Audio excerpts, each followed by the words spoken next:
I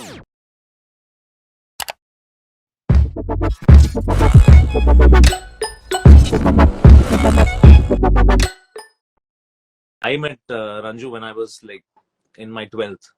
So we had like Malayali club kind of gigs and stuff like that. So that's my introduction to Ranjith.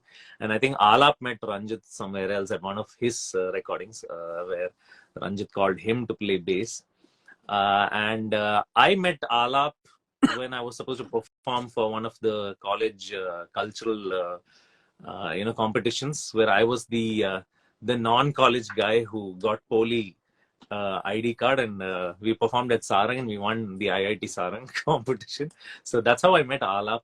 And then finally, of course, we've been in the industry for quite some time, and we've been performing separately. There are gigs where Ranju has gone and performed his song, come backstage, and I've gone and performed mine. And then we sort of hit it off. Three of us are Mallus and three of us share like really stupid jokes with each other. So that was the kind of bond that we had. And of course, musically as well, I get inspired by both of them. So I'm guessing like that's the same for the three of us. And MAKKA was coined by Ranjith because, we really thought about what to name it. And he said, we've been here because of the audience, the love that they've given us. So MAKKA in Tamil is Makkal. So அவங்களுக்கு ஒரு டெடிகேஷனா MAKKA band ஆரம்பிச்சோம். So yeah, we're taking baby steps, but yeah, I'm sure in the coming months we're going to take huge leaps. Let's see. We have a lot of learners, a lot of learners who start at a point where they feel like, they haven't learned music for a very long time. They have not had proper, like, adequate formal training in music. And therefore, it makes them always feel like, there are some shortcomings in their, in their singing or in their performance, and they constantly are in doubt, And they come onto the course, and then I try to explain to them that the real learning and the real teaching is ultimately done by yourself, because even if you have the greatest guru out there teaching you the most brilliant techniques, stuff like that, you can only absorb as much as you can absorb. Like, you can only produce as much as you can absorb, So it's always your listening skills, your ability to absorb that honestly matters. It's not so much about whether you and learning is a continuous process. And I know when it comes to you, you're somebody who has, of course, had some initial formal training, but then not so much, you've not really gone deep into any kind of school as such. So, but I know how quick a learner you are, because that I know from personal experience. Anything comes your way, you dive so deep and so intensely into it, and you're like, you're just exploring, you're just gulping down like tons and tons of knowledge, And I know in your journey, because we've pretty much, journeyed together through Mani Sharma, through Taman, through so many music directors. And I've always seen how you learn on the field. Like, I even tell that to our learners. We say the best way you can ever learn how to record is go for a recording, like learn there, stand in front of the mic, or a live. Is you can never prepare for these things, no matter how much you prepare, what you actually do out there is not necessarily going to be the same. So learning is never ending, and that also comes from experience. And I know you are somebody who has learned mostly from experience. So I just want to know, like, how has that been for you, and what is this thing that you do, or what is your approach towards this? So actually, I realized something about myself over the years, I would say, is that I'm definitely not so disciplined. It's just me. I've tried being disciplined, but it's just like I just fall apart. So, and whatever I've learned is when at that moment something interests me, then I go really deep into it, and that just happens out of my own will and my own sort of inquisitiveness towards that particular thing. Maybe it might be a song that suddenly somebody like you or Aalap, somebody introduces a song, and I'm like, oh, I've never heard this song. Wait a second, there's a nice chord there, or there's a nice movement, or there's a nice melody in there. And then I just go deep into it. But like you said, I've not had a proper formal, I can't even say formal training, because a year of Carnatic is like nothing in this whole ocean of building your base, I would say. And I have definitely felt at a lot of points in time where I've really felt like maybe I should have learned, maybe this would have been easier if I had learned. But then whenever I got into that process of getting into a discipline, I was not sort of enjoying it. I was feeling like I was forcing myself to do it. Probably it's just me, and I'm sure there are a lot of people who are really disciplined, and there are a lot of people who are probably like me who just learn on the go. So I would say, like, I kind of discovered, okay, this is what it'll work best for me. And I would definitely say thanks to the universe, because there is something that is making me sing. I really don't know what. If you've really gone through the process of learning, and then you can say, this was my base, this is how I started, this is how I improved, and blah blah blah. But for me, it's always like trying to discover something new, trying to change. Even most of the songs that I sing, I kind of try to change my voice a little bit. I try to probably emote a different way for a particular song, or I try to change my voice because I'm like kind of bored of hearing the way I'm singing. Probably singing a little husky, or singing a little bold, or singing with a little more bass in it. So those kind of experiments I keep trying. Probably I would say it's all natural. I'm not thinking so much. Earlier, I never used to think much. Now, there was a time when you start thinking a lot. So I guess definitely, like how Ranjubai said, there are people who would think, they haven't learned much, and they feel sort of conscious about what their output is going to be. And that's fair, because when you don't have a background, when you don't have a base, you will have that kind of lack of confidence. But there are many singers who just sing. Like, I watch some of the Insta stories and videos of a lot of people that are there on Instagram, who are basically so raw, but they don't care how it sounds, or they don't care who's going to say what. And there's so much freedom in them. That's kind of really inspiring. They probably haven't even learned music. So I guess it's all about, like how Ranjibhai said, diving deep within and understanding yourself, and just finding that aspect of freedom where you can throw out whatever you want, whether people like it or not. I think if you are able to find your true freedom in music, I think that's the best thing you can do. What is it like, to work with friends who are also bandmates, who are also contemporaries? Like, what is that experience like? Yeah, so for starters, I would say, just like how it is right now, one of us is always late. Okay. It's either me, or it's either Ranjith, or it's either Aalap. Now that is just the timing part of it. Every aspect of MAKKA is all about discovering and fumbling and tumbling, and then finally figuring out, oh, this is what we want to do. So that's the amazing journey that we have. We just have like long sessions of laughter, and long session of just digging into, no, not this chord, that chord, no, not this way, that way. And then we just kind of, it's not like a debate, but it's like we're just bouncing ideas of each other. Yeah, intense. Sometimes it's intense, sometimes it's like really foolish. So but all in all, we end up having fun with music, and I guess that's what we really need to do. And something magical will come out, and has been coming. So Ranjith, who's the one that normally, like you say, sometimes the conversations are intense and not so intense. So who usually decides how to mellow down an intense conversation? See, that's the interesting part when you have a triangle, because when you have three people, there's always a tiebreaker, and I think three of us have played that game like many different times and in different situations. When Rahul and Aalap are having two strong decisions, then I'm the tiebreaker. But sometimes the argument or the discussion is between me and Aalap, and then Rahul steps in, and then sometimes me. So all of that happens. So mostly, and when all three of us can't come to a conclusion, we just say, okay, let's just go to the terrace and have tea.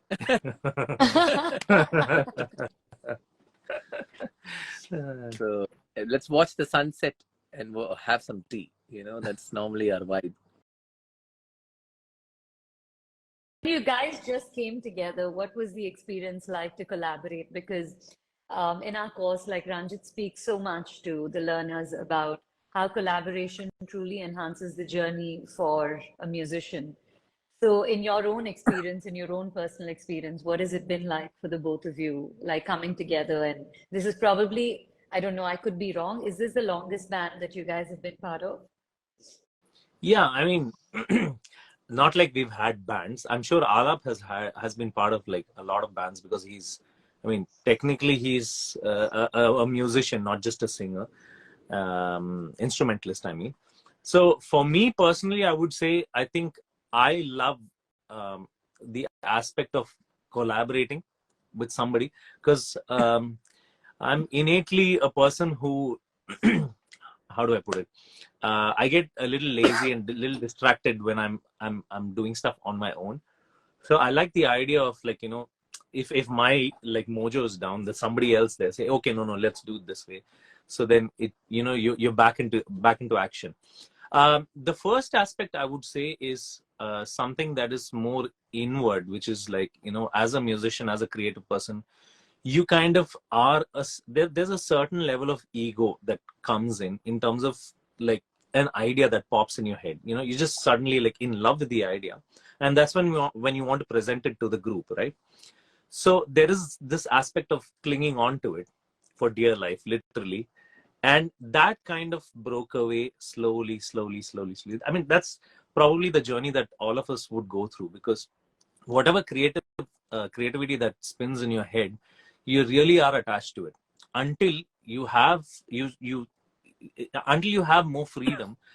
You're just going to cling on to that one idea, but rather you can have multiple ideas. You'll have like even a better perspective when you let it go.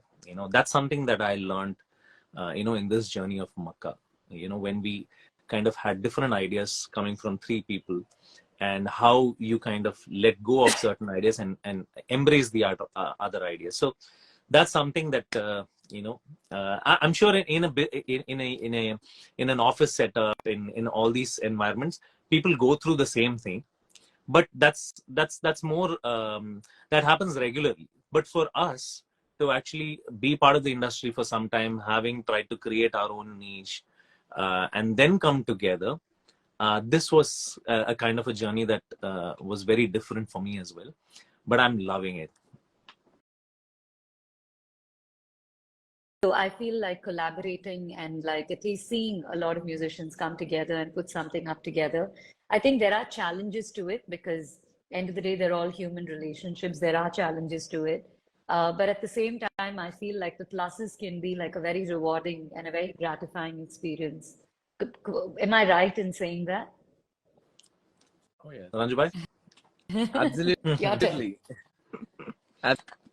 Absolutely. And I think one thing is that see this when you say bands, one thing that we need to understand is this is a voluntary thing. Like we are not entitled to stick together. Unlike like a job, like a corporate job, where three of us are working under the same boss, or you're working for the same boss, of course. Where everything is your job is this, my job is this. This is a don't get into my space. Okay, I don't get into your space. These things don't exist in a band which is mutually created, which is actually created through mutual love and respect, because here without that we cannot stick. That's literally the glue that keeps us together. And of course there are also rewards for that. Of course, when we do shows, when we are happy, when we connect with the larger crowds, we also make good money. So those are rewards of that experience. But in the process of it, I think we need to always constantly be in touch with that respect that we have for each other. So even when we are bouncing off ideas, when we are, it's always that thing that, okay, there is a certain kind of sensibility that the other person has that you respect, and you want to let that through, and not block it by, just saying, no, I'm right. And that's the equation that literally kind of, I think, got us to come together itself. really had that thing for each other, and to convert it, of course, not that we don't have our own challenges. Even today, it's. But I don't want to call it challenges. It's a process, you know. That It's always work in progress. it's always a work in progress, and more than the result, I think it's in the process. So that's what we are also trying to enjoy and have more fun with, and see how far we can take this experience. Yeah. How has that truly like impacted your relationship with each other as friends, for the better and maybe for the worse, if there is something like that? No, I think I would say I've got to know them better, and I'm hoping they've got to know me better. I don't think there was No, but it's just scarcity for been that. so much fun. It's just been so much fun. I can't really like pinpoint and say what I learned or what I didn't learn, but I know that it's an ever growing relationship. It's not like hit a wall or something like that. It's always like breaking walls and like going further and further and deeper. So yeah, that's how I would summarize it. Ranjit?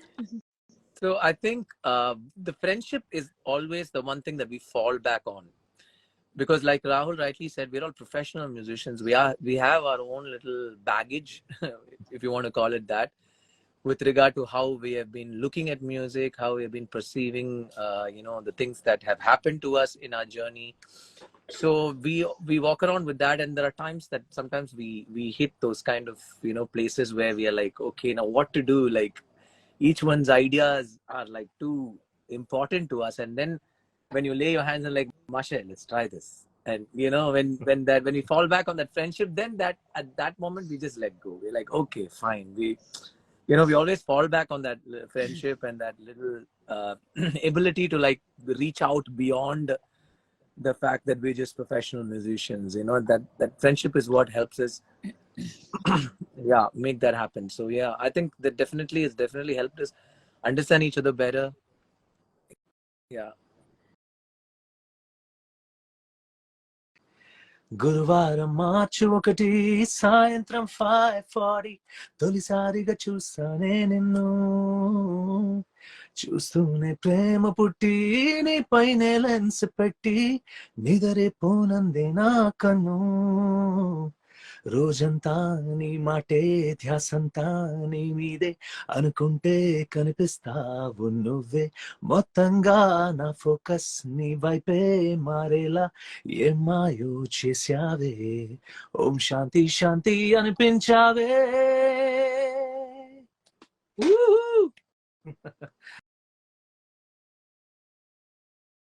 நட்பினிலே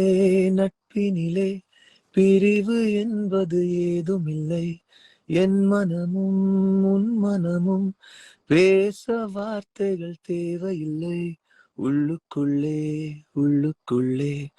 1000 எண்ணங்கள் ஓடுதடி அத்தனையும்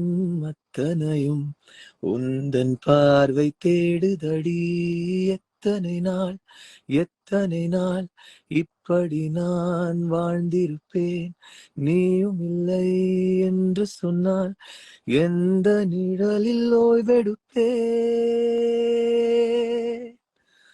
ஓ ஓ ஓ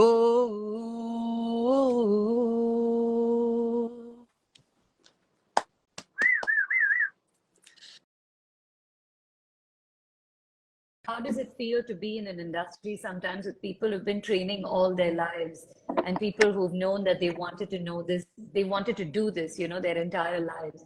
Like, what does it feel like to be like a self-taught musician, or somebody who was just born with the innate ability to sing or to perform?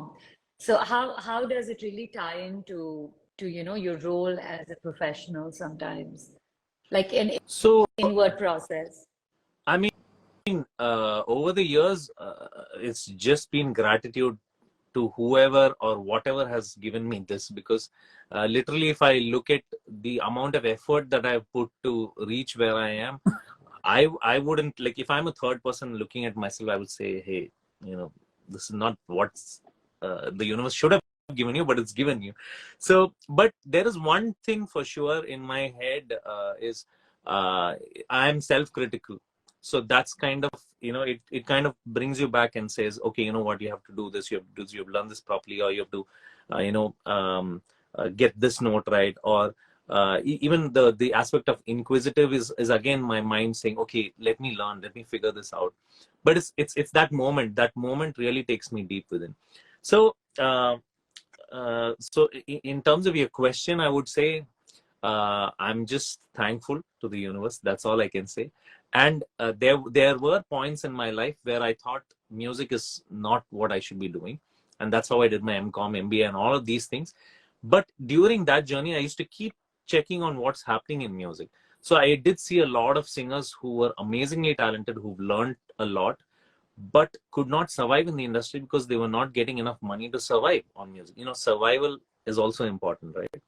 So I told myself, okay, if I cannot do something in music, I should at least fall back on my whatever other role that I might be able to take. So I kind of got that strong. So then I got slightly confident about the fact that, hey, you know what, let me give this a shot. Let me not take up a job. Let me, of course, Ranjith and Naveen and all these guys were there to like sort of tell me, hey, you know what, just now you get your car, start paying EMIs, all these things will build over time. You just had to take one step at a time. And when I look back, that's exactly what I did. But at that time, I wasn't that confident. You just have to take the leap. That's it.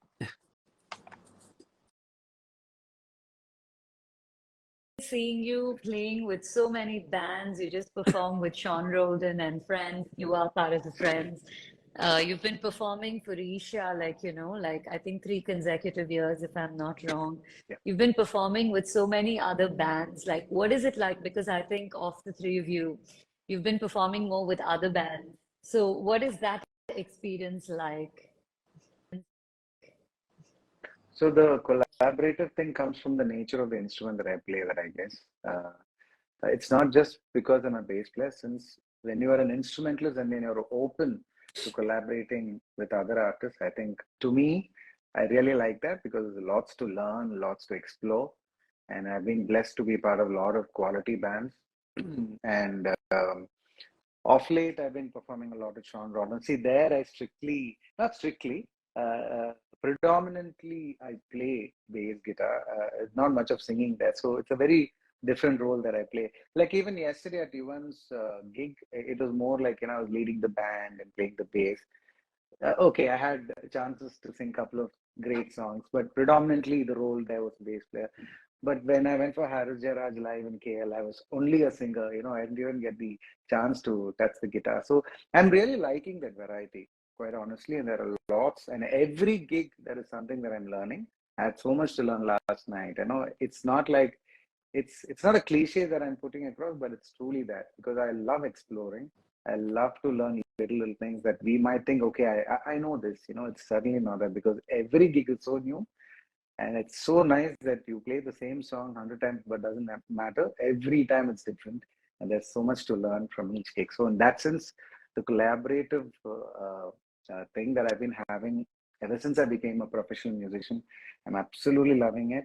And of course, MAKKA is the most exciting, mainly because three of us are like super thick friends. So the music is just a very natural extension of that. So in that sense, MAKKA is like the family, I would say. It's very natural for us. We just need to stick together, instead of scattering each of us in different parts of the world. We have to ensure that we keep.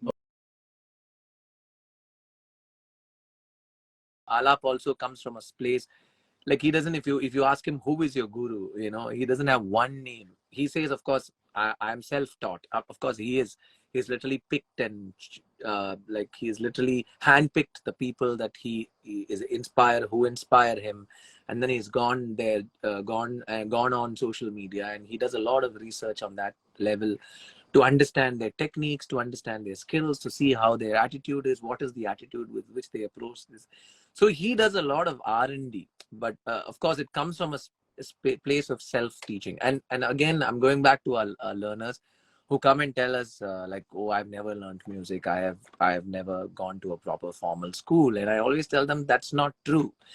You are even here, even before coming here, you have some relationship with this art. At least you've listened to Ilayaraja's music, then you've learned. It's a kind of learning. If you have exposed yourself to some kind of formal or some kind of music that you love and you admire and all that, you have learned something from it. That process, that relationship that you build with even a song itself is a learning, in there itself there's so much learning. So coming to back to Aalap, like I just wanted to know what his view on this particular thing is, especially because I've never seen Aalap not learning. Like even in rehearsals, even when he's discussing chords or stuff with his fellow musicians, I always see him on this constant learning mode, where he's always like, oh, apdiya, apdiya. And he's always like, learning every little thing that he can add on to his library from anybody. Like he's just, when he says he doesn't have a guru, I interpret it as the world is his guru. Like he doesn't choose one or two people, he learns from the universe itself. That's how I interpret it. But I just want to know what Aalap has to say about it. That's nicely put, actually. Yeah, you're pretty much bang on there. I try and learn wherever possible, but coming back to the academic side of things, when people say, "Hey, I'm not formally qualified," see, those are tools, right? But I equate music as a language. And how do you learn to speak Amma or Appa? It's not that you go to Harvard University, right? You just listen. Your parents speak to you, you mimic, right? And that's how you try to converse. So if music is a language, how different is this also? The same journey, right? You listen. We've already crossed half the bridge, I would say. So the point is, what is that you want to communicate? What is that you want to tell the world?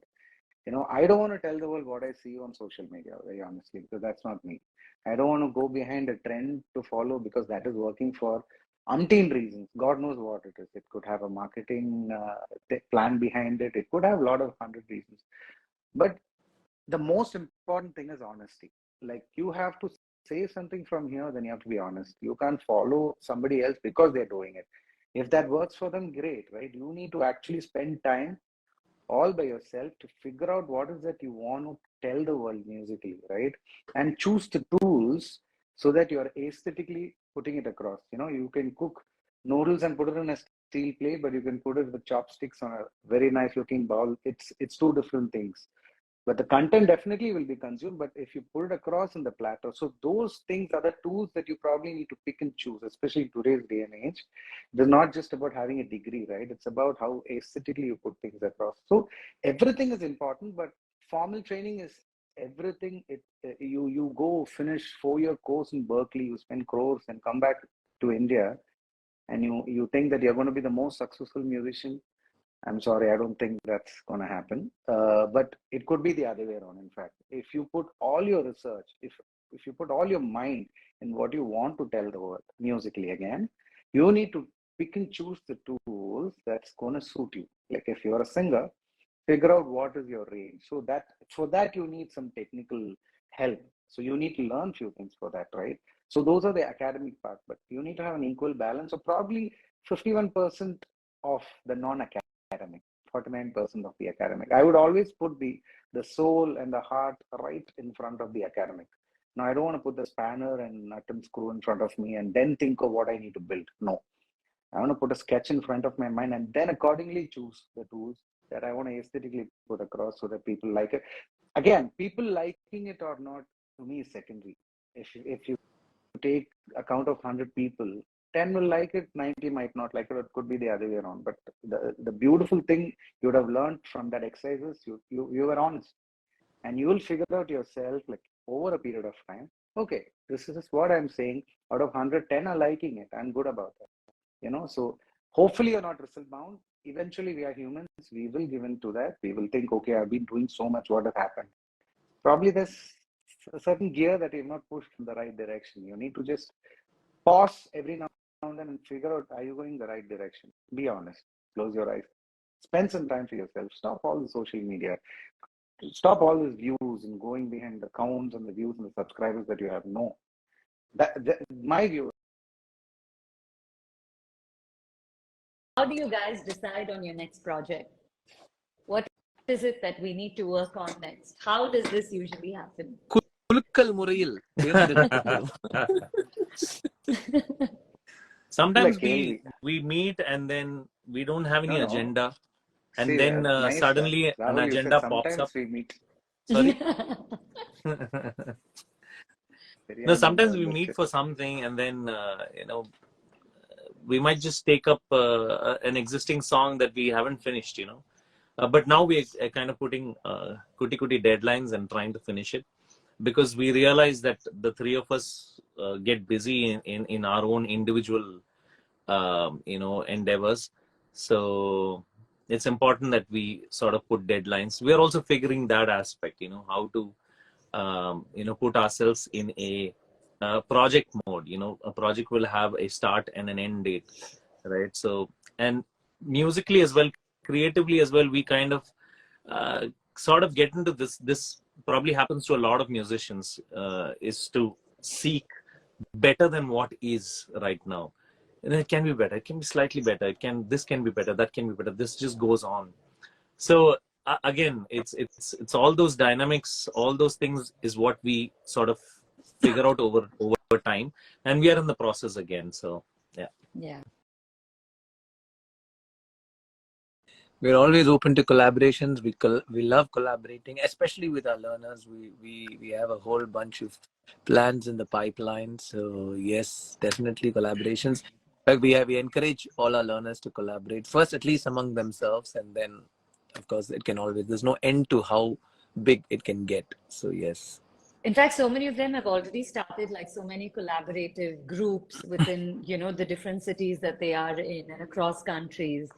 And Ranjith's been collaborating with some of them at the Pallikoodam. We've been putting like collaborations together. So I think in the time to come, you would be seeing some of our in-house collaborations as well. And we'd be happy to collaborate with you guys. bada dost killai vaast. South Mudal Mudal North. This is what you do Okay, Aalap, for you go. every gig there. Yes. South Mudal North. சொல்லிக்கொடி ஏத்து. நண்பாவானாம் அப்பவும் இப்பவும் எப்பவும் கிண்டான். ஹோ நாம் எல்லாம் யார் ஒன்றுக்குள் ஒன்றான Olympic ring தான். ஹோ குறையாது நம்ம ஸ்நேகம், ஹோ குறையாது நம்ம ராகம், ஓ குறையாது நம்ம வேகம்.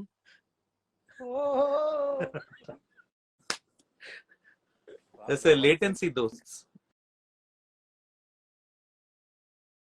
आदि ढूंढूं मैं दुनिया की रस्मों से आजादी, चाहूं मैं मन की इन सलाखों से.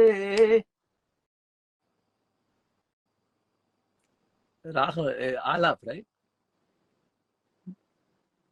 We can't hear you, Aalap. Sorry. No, I thought it's Ranjith the next line. जीने का जो ढंग है कोई तो सिखाए. जो चाहूं वो पाऊं, रोके ना रुकाए. लेके दिल के बातों को तेरे संगों को उड़ जा मिलके पंछियों के संग, जी ले जिंदगी के रंग, ढूंढूं आजादी. Okay, the next okay, so it's a Hindi song, but it comes with a Tamil rap, and this I think Ranju can do it, so go for it. விடியட்டும் விடுதலை, விடரட்டும் விடுதலை, உலகம் எங்கும் உணரட்டும் இம்மானிட மனநிலை, இனியும் வரும் தலைமுறை உணரட்டும் பலமுறை, பயமின்றி கண்டால் காண்போம் சக மனிதர்கள் கடவுளை, ஜகமே ஜாலக தந்திரம் பணமே தாரக மந்திரம் மனமே, அதை நாடிடும் எந்திரம் உணர்ந்தால் ஒளிரும் சுதந்திரம், சந்தேகம் அதை வெளியேற்று, சந்தோஷ சுடரல் ஏற்று, தீராத வனம் அதை மாற்று, வீசட்டும் சுதந்திர காற்று. I mean, that's the worst way to rap, but we need teleprompters everywhere. This was a rap, man. So I truly wish that you guys travel the world together as brothers in arms always. It's an absolute delight to always speak to you. And that being said, we're really, at least me personally, I'm really looking forward to a lot more originals from you guys and a lot